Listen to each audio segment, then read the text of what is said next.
வணக்கம். இந்த வீடியோவில் நம்ம எதை பற்றி பார்க்க போகிறோன்னா, தி லேர்னிங் ஆர்கனைசேஷன் அப்படிங்கிறத பற்றி தான். இது பல வருஷம் முன்னாடி பீட்டர் சிஞ்சே அப்படிங்கிற ஒரு அமெரிக்கன் ஆத்தர் எக்ஸலண்ட்டாக இந்த அவரோட புக்கில் சொல்லியிருந்த ஐடியாஸ் தான். தி ஃபிஃப்த் டிசிப்ளின் அப்படிங்கிற ஒரு புக்கு, அருமையான புக்கு.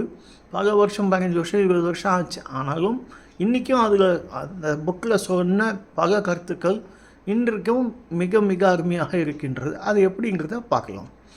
இப்போது the learning organization is characterized by an open culture of learning and collaboration. Employees are encourage to share their knowledge. Learning அதாவது கற்றுக்கிறது, கொலாபரேஷன் மற்றவங்களோட பழகி அவங்களுடைய அந்த ஐடியாஸ் நம்ம பகிர்ந்து கொள்ளுதல். Employees are encourage to share their knowledge, acquire new skills and continuously improve. ஒவ்வொரு நாளும் இம்ப்ரூவ்மெண்ட்டை காமிக்கிறதுக்கு எம்ப்ளாயீஸ்க்கு எல்லா விதமான என்கரேஜ்மெண்ட்டும் கொடுப்பது தான். This takes place not only through formal training but also through informal learning and the work place. The exchange of best practices and collaboration in teams. Teams தான் என்ன, பெரிய ஒத்தரில் 10 பேர் வேலை செய்வாங்க ஒரே ஒரு இடத்துல, ஒரு குரூப்பாக, ஒரு டீமாக. இப்போ கிரிக்கெட் டீம் மாதிரி ஒரு டீம் வேலை செய்வாங்க. அவங்களுக்குன்னு கோல்ஸ் இருக்கும், அவங்களுக்குன்னு அப்ஜெக்டிவ்ஸ் இருக்கும், எல்லாத்துக்கும் அவங்களுக்குன்னு ஒரு ரோல்ஸ் அண்ட் ரெஸ்பான்சிபிலிட்டிஸும் கொடுத்து வச்சுருப்பாங்க. இதோட ரெஃபரன்ஸ் தான் இந்த கீழே கொடுத்துருக்குது இந்த பேர் என்ன டெஃபினிஷனுக்காக. இப்போ அடுத்தது பார்த்தீங்கன்னா, மொத்தம் systems thinking is a conceptual frame work, a body of knowledge and tools that have been developed over the past 50 years to make full patterns clear and to help us see change them effectively. இது ரொம்ப வருஷம் முன்னாடியே அமெரிக்காவில் கண்டுபிடிச்சது. ஆனால் இப்போது இந்தியாவில் உலகம் பூராவும் வந்தாச்சு. இப்போ இந்தியாவிலேயும் நிறையா கம்பெனிஸில், எக்கச்சக்கமான கம்பெனிஸில் வந்தாச்சு. ஐடி இன்ஃப்ராஸ்ட்ரக்சர்லாம் பயங்கரமாக டெவலப் ஆனதுனால Indian organizations where there is a way of life, numerous other learning organization variables are now several hundreds, நூற்றுக்கணக்கான கம்பெனிகள் இதெல்லாம் பண்ணியாச்சு. இதெல்லாம் சில கம்பெனி மட்டும் நம்ம எக்ஸாம்பிளாக சொல்லலாம். Larsen Toubro, Infosys technologies, TCS, entire Tata குரூப்பில் உள்ள அத்தனை company, Aditya Birla group, single organisation அது டிவிஎஸ் குரூப். எல்லா கம்பெனிஸும் டிவிஎஸ்ல இருக்கிற companies, Mahindra and Mahindra group and ICICI banks, HDFC bank. இது சில கம்பெனிஸ் மட்டும்தான் நம்ம இங்கே சொல்லியிருக்கோம். ஆனால் பல ஆயிரக்கணக்கான கம்பெனிஸ் இன்னும் சக்ஸஸ்ஃபுல்லாக இருக்காங்க. ஃபார் எக்ஸாம்பிள் ஹேவல்ஸ்னு ஒரு குரூப், உங்களுக்கே தெரிஞ்சிருக்கும். எலக்ட்ரிக்கல் எக்யூப்மெண்ட்டுக்கு அவங்க எக்கச்சக்கமான புது ப்ராடக்ட்ஸை கொண்டு வந்துட்டாங்க. ஹேவல்ஸுங்கிறது ரொம்ப ஃபேமஸான ஒரு குரூப்பு. டிமார்ட்டுங்க ஒன்று இருக்குது, ஆர்கனைஸ் ரீட்டெயிலில். அவங்க நல்லா சக்ஸஸ்ஃபுல்லாக பண்ணிகிட்ருக்காங்க. ஸோ இதில் இல்லாத சில கம்பெனிஸும் இருக்குது. இப்போ உதாரணத்துக்கு personal mastery is the second most important discipline. Peter Senge has provided a superb explanation in the following words. Personal mastery is a discipline of continuously clarifying and deepening our personal vision, of focusing our energies, of developing patience, and of seeing reality objectively. நாம் ஒரு reality அப்படிங்கிறது என்னென்னா யதார்த்தம். அதை நம்மளுக்கு எந்த விதமான பயஸ் இல்லாமல் அது ஒழுங்காக யதார்த்தம்னா அது டீப்பாக போய் இதுதான் உண்மை அப்படிங்கிறத புரிந்து கொள் தான் பர்சனல் மாஸ்டரி. இப்போ பார்த்திங்கன்னா நிறைய பேர் பார்த்திங்கன்னா நம்ம ஒரு பானை செய்பவர் போய் பார்த்துருக்கீங்கன்னா அவருக்குன்னு ஒரு விதமான தொழில் ரகசியம் இருக்கும். அவர் செய்யும் விதம் பார்க்குறதுக்கே ரொம்ப அழகாக இருக்கும். ஆனால் அதை எல்லாராலும் செய்ய முடியாது. அதுக்குன்னு ஒரு மெத்தடாலஜி இருக்குது, பக்கா மெத்தடாலஜி. அதுக்கு பேர் தான் டிசிப்ளின் சொல்லணும். அந்த டிசிப்ளின், அந்த ஒரு என்ன சொல்கிறது, ஒரு வழி காட்டுதல், அது ரொம்ப ரொம்ப முக்கியம். இது கல்ச்சரை சேர்ந்தது. எல்லாராலையும் முடியுமா அது அப்படின்னு பார்த்தீங்கன்னா நிறைய கம்பெனிஸில் செல்ஃபிஷ் பாஸஸ் தான் இருப்பாங்க. நிறைய பேர் பிரச்சனை பண்ணுவாங்க. அவங்களுக்கு எனக்கே ப்ராப்ளம் இருக்குது, நான் ஒன்று எப்படி எதெல்லாம் டெவலப் பண்ணுறது அப்படின்னு சொல்லிட்டு கண்டுக்காமல் விட்ருவாங்க. The actors just police. மற்றவங்க திறமை இருந்தால் அவங்க அமுக்கிறதுக்கு தான் இருப்பாங்க. ஆனாலும் the best learning organisations are those that encourage people to give the best and develop a passion for work. Steve jobs பற்றி நம்ம எல்லாருக்கும் கேள்விப்பட்டிருப்போம். அவர் எக்கச்சக்கமான ஒரு இதில் கல்ச்சரை கொண்டு Apple computers, Procter and Gamble, Microsoft, IBM இதெல்லாம் பல விதமாக சக்ஸஸ் ஸ்டோரிஸாக டெவலப் ஆகிடுச்சு. இதெல்லாம் கேஸ் ஸ்டடியாகவே இருக்குது, நிறைய இடத்துல நம்மளுக்கு படிக்கலாம் இதை பற்றி. சரி, பீட்டர் செஞ்சே டிஃபைன்ஸ் அது அடுத்தது வந்து மென்டல் மாடல்ஸ்னால் என்ன? நாம் ஏதாவது ஒரு விஷயத்தை பார்ப்போம், இதுதான் ரைட்டு அப்படின்னு நாமே நினைத்து கொள்வோம். நமக்கு என்ன தோன்றதோ அதுதான் உண்மைன்னு நினைக்கிறோம். அது கிடையாது. உண்மைங்கிறது வேறு விதமாக இருக்குது. Mental models of what can or cannot be done in different management settings are no less deeply entrenched. நம்ம இது முடியவும் முடியாது அப்படிங்கிறது நம்மளுக்கே மனசில் தோன்றது தான். ஆனால் உண்மை வேறு ஏதோ இருக்கும்.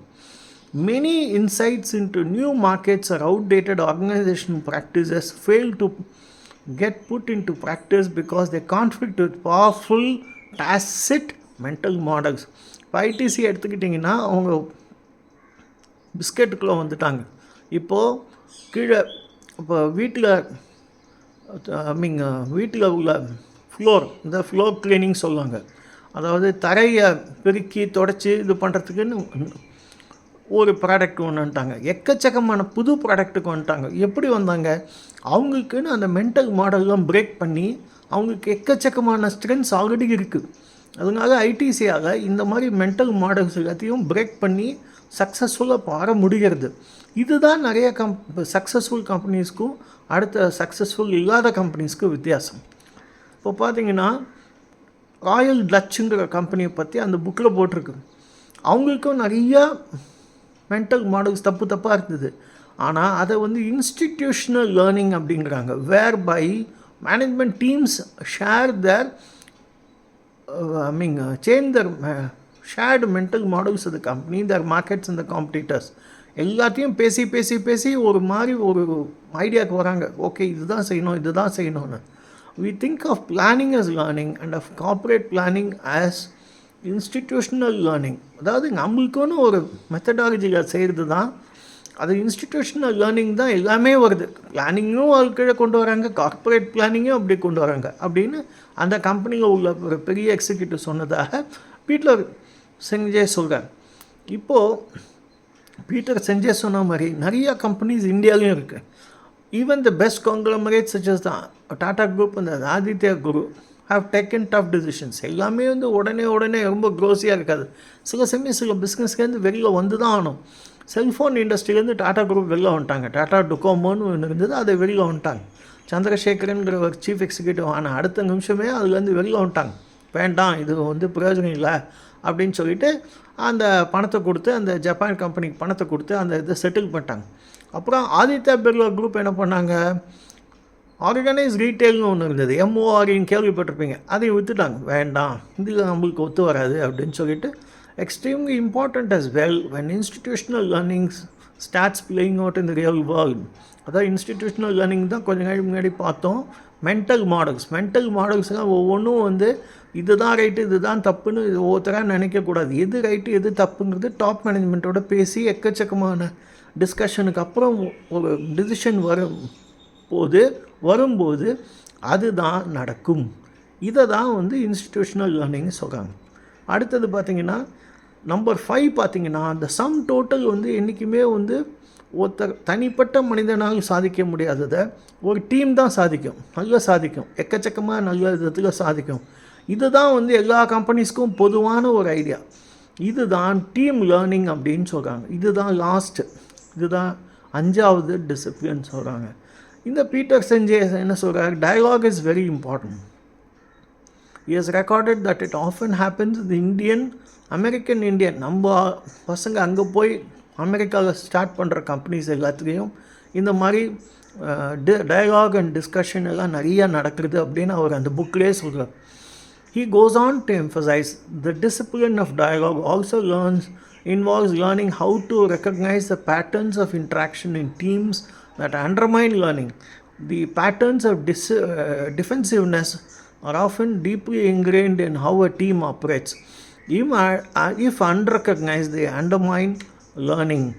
If recognized and surface creatively, they can actually accelerate learning. இது ஒன்றும் இல்லை. இப்போது நம்ம என்ன பண்ணுறோன்னா, காமன் ஒரு டீமில் வந்து சில பிரச்சனைகள் இருக்கும். அதை வந்து ஐயோ சொன்னால் நம்ம வேலை போயிடுமோ, இல்லாட்டா இந்த பாஸ் சரியாக தப்பாக நினைப்பாரோ அப்படின்னு சில பேர் வந்து ஐடியாவே சொல்லாமல் இருப்பாங்க. ஸோ டிஃபென்சிவ்னஸ், நான் செய்கிறது தான் ரைட்டுன்னு சில பேர் அப்படியே குவைட்டாக விட்ருவாங்க. இந்த மாதிரி இருந்தால் அதுலேருந்து வெளியில் வராமல் போய்விடும். அந்த எந்த ஒரு டேலண்ட்டும் வெளியில் தெரியாமல் போய்விடும். அப்படி செய்யக்கூடாது. சர்ஃபேஸ் அண்ட் க்ரியேட்டிவாக கொண்டு வந்தால் அது இன்னும் பக்காவாக எக்கச்சக்கமாக லேர்னிங் கொண்டு வர முடியும் அப்படின்னு சொல்கிறார். அடுத்தது, team learning is a big process that will take a massive amount of effort to succeed. It is easier said than done. But when a culture of dialogue sets in, the culture itself will change, and the entire management team needs to understand what it takes to get the team learning in order. எங்கேயாவது ஒரு இடத்துல பிரச்சனை இருந்தால் management வந்து புரிந்து கொள்ள வேண்டும் எங்கே தான் இந்த பிரச்சனை நடக்கிறதுன்னு. அங்கேருந்து ஆரம்பித்தா எக்கச்சக்கமான ஏரியாஸ் ஆஃப் இம்ப்ரூவ்மெண்ட் வந்தது. அந்த லேர்னிங்லேருந்து எக்கச்சக்கமான அப்படி முடிவெடுத்தவுடன் லேர்னிங்லேருந்து எக்கச்சக்கமான இம்ப்ரூவ்மெண்ட்டை பார்க்கலாம். இதுக்கு வந்து இந்தியன் கேஸ் ஸ்டடீஸில் பார்த்திங்கன்னா வி கிருஷ்ணமூர்த்திங்கிற ஒரு மாமேதே இருந்தார். இப்போ இறந்து விட்டார். சில வருடங்கள் முன்பு இறந்து விட்டார். அவர் செய்த சாதனைகள்லாம் Maruti Udyog, BHEL and SAIL அப்படின்னு 3 கம்பெனிஸ்லையும் எக்கச்சக்கமாக வந்து டேர்ன் அரவுண்ட் பண்ணி காமிச்சார். சிக்காக இருந்த கம்பெனியை அவருடைய சொந்த முயற்சினால் வெவ்வேறு விதத்தில் செயல்பட்டு சிஸ்டம்ஸ் திங்கிங் அதை எக்கச்சக்கமாக கொண்டு வந்து அதை உடனே ஆக்ஷன் எடுத்து எங்கேயோ கொண்டு போயிட்டாங்க அந்த 3 கம்பெனிஸையும். The 5 disciplines have had their application in one way or the other in these turnaround success stories. இதை பற்றி நிறைய மேனேஜ்மெண்ட் லிட்ரேச்சர் இருக்குது. நீங்கள் கேஸ் ஸ்டடின்னு போட்டிங்கனாலே வரும். இதை படிச்சிங்கனாலே உங்களுக்கு நிறைய உண்மைகள் புரியும்.